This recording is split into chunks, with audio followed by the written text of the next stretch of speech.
What's up sa inyo mga boss? It's me, Duty H. At nandito po ako ngayon sa Bangkok, sa Thailand. Today sa video na to, magro-roll tayo ng joint. Pantinda yun dito sa shop. Available din kasi sa amin yung pre-roll joints or nakabalot na, nakaroll na yung joint. Dito gagamit tayo ng blender. Hindi na grinder kasi medyo maraming wheat o maraming flowers yung kailangan natin. Kaya mas mabilis at saka mas madali. Later. After natin i-grind yung mga flowers, syempre i-check muna natin kung lahat ba na-grind, kung fine ba yung pagkaka-grind. At syempre di natin palalagpasin tong mga pispis, yung mga teeth na nasa gilid, yung mga sobrang lalagkit. Then after nyan, kapag nakuha na natin yan lahat, i-roll na natin. Then ang gagamitin pala natin ditong rolling paper is raw na pre-rolled cones.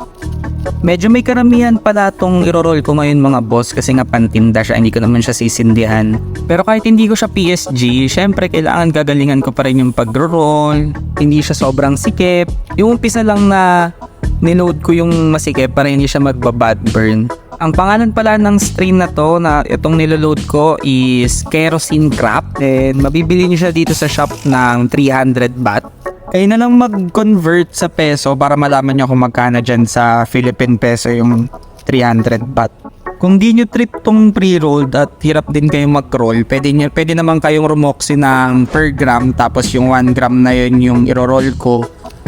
Same lang din naman siya, mas fresh pa yun kasi freshly grind, unlike this na few days na simula nung niroll ko bago nila maroksi.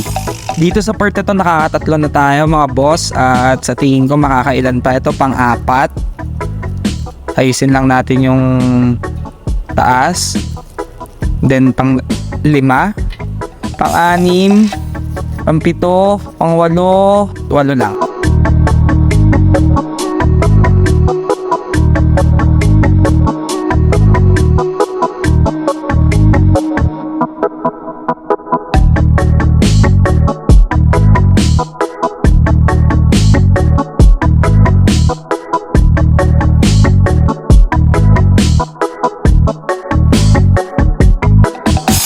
Yun lang mga boss, again it's me, Duty H. Nandito po ako ngayon sa Bangkok, sa Thailand. Peace out.